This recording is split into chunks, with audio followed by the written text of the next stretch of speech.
हैं। रायपुर से बड़ी खबर है, भूपेश कैबिनेट की बैठक खत्म हो गई है। कैबिनेट में अहम फैसलों पर मुहर लगी। छत्तीसगढ़ में धान खरीदी की तारीख का ऐलान हो गया है।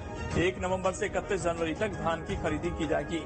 एक बड़ी खबर इस वक्त आपको बता रहे हैं, 1 नवंबर से 31 जनवरी तक धान की खरीदी की जाएगी। कैबिनेट में बड़े फैसलों पर मुहर लगी है और पहले इसका ऐलान हो चुका था कि जो 15 की लिमिट है वो 20 की जाएगी और इससे किसानों को जाहिर बात है फायदा होगा और इससे जो धान खरीदी है वो भी बढ़ जाएगी। तो छत्तीसगढ़ में धान खरीदी की तारीख का ऐलान भी हो गया है और 1 नवंबर से 31 जनवरी तक धान की खरीदी शुरू हो जाएगी। कैबिनेट में ये अहम फैसला लिया गया है। समय से इस बार धान खरीदी शुरू हो रही है। हमने शुरुआत में देखा था कि कई बार 1 नवंबर से धान खरीदी की शुरुआत नहीं हो पाई थी, बारदानों की भी समस्या कई बार रही, लेकिन इस बार समय पर धान खरीदी शुरू होगी और जो लिमिट है प्रति एकड़ 15 क्विंटल की उसको बढ़ाकर 20 क्विंटल कर दिया गया है। तो किसानों के लिए ये बड़ी खबर है और 1 तारीख से वो अपनी धान की फसल बेच पाएंगे। समय पर अगर धान मंडियों तक पहुंच जाएगी तो उनको त्योहार के समय पैसे भी मिल जाएंगे और उनके त्योहार भी अच्छे से चले जाएंगे, क्योंकि जो बड़े त्योहार हैं वो नवंबर के महीने में ही हैं। इस लिहाज से ये जो फैसले हैं ये काफी अहम माने जा रहे हैं। 1 नवंबर से धान की खरीदी शुरू हो जाएगी, 31 जनवरी तक ये चलेगी।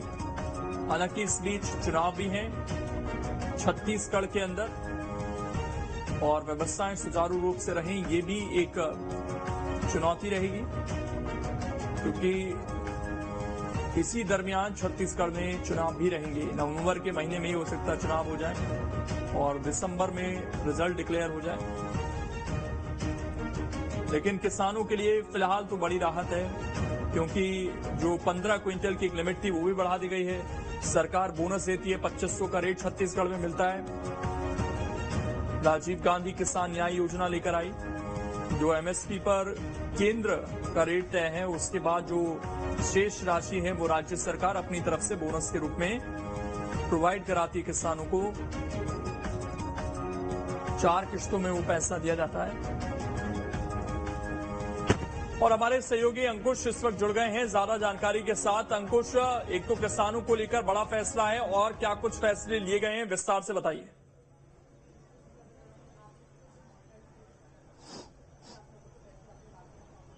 देखिए, आज कैबिनेट की महत्वपूर्ण बैठक संपन्न हो गई है और मुख्यमंत्री निवास कार्यालय में ये बैठक हुई है। बैठक में कैबिनेट के तमाम साथी मौजूद थे और मुख्यमंत्री भूपेश बघेल की अध्यक्षता में प्रदेश की जनता के हित के लिए काफी महत्वपूर्ण डिसीजन लिए गए हैं। अगर डिसीजन की बात करें तो 10 से 12 निर्णय ऐसे हैं जो प्रदेश की जनता के हित के लिए लिए गए हैं, जिसमें अलग अलग डिसीजन की अगर बात करें तो रत्नेश्वर कुर्वी और क्षत्रिय सेवा संस्थान रतनपुर को सरकारी भूमि आवंटन और उसके व्यवस्थापन के लिए जो डिसीजन लिया गया था उसमें रियायत देने का निर्णय लिया गया है।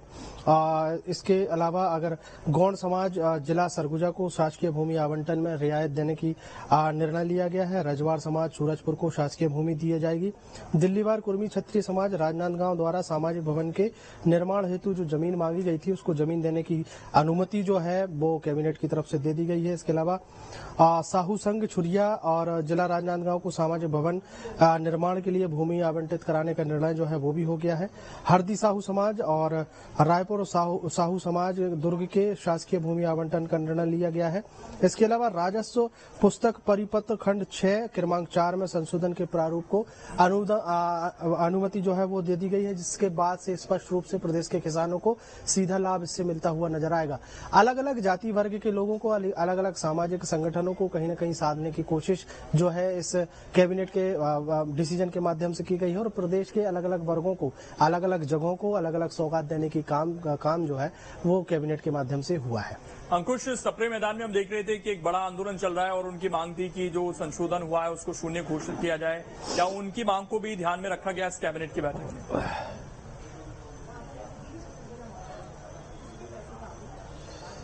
देखिए, बिल्कुल निश्चित तौर पर सप्ताह साला में जिस तरीके से मांग को लेकर प्रदेश के अलग अलग शिक्षक वर्ग के जो लोग हैं इकट्ठे हुए थे और अपनी मांग को लेकर प्रदर्शन कर रहे थे, उसको लेकर भी बातचीत हुई है और बातचीत होने के बाद डिसीजन जो है वो स्पष्ट नहीं हो पाया है, क्योंकि कुछ ही समय बाद कैबिनेट की बैठक के जो निर्णय है, पूरे के पूरे निर्णय जो है वो छत्तीसगढ़ सरकार के प्रवक्ता और कैबिनेट मंत्री मोहम्मद अकबर के बंगले पर एक प्रेस ब्रीफिंग होने वाली है और प्रेस ब्रीफिंग में जो कैबिनेट के निर्णय जो अब तक सामने नहीं आए का इंतजार रहेगा और जाहिर बात है जो शिक्षक हैं वो भी उस पर नजर बनाए हुए हैं कि क्या उनको लेकर भी फैसला हो पाया नहीं। बहुत शुक्रिया।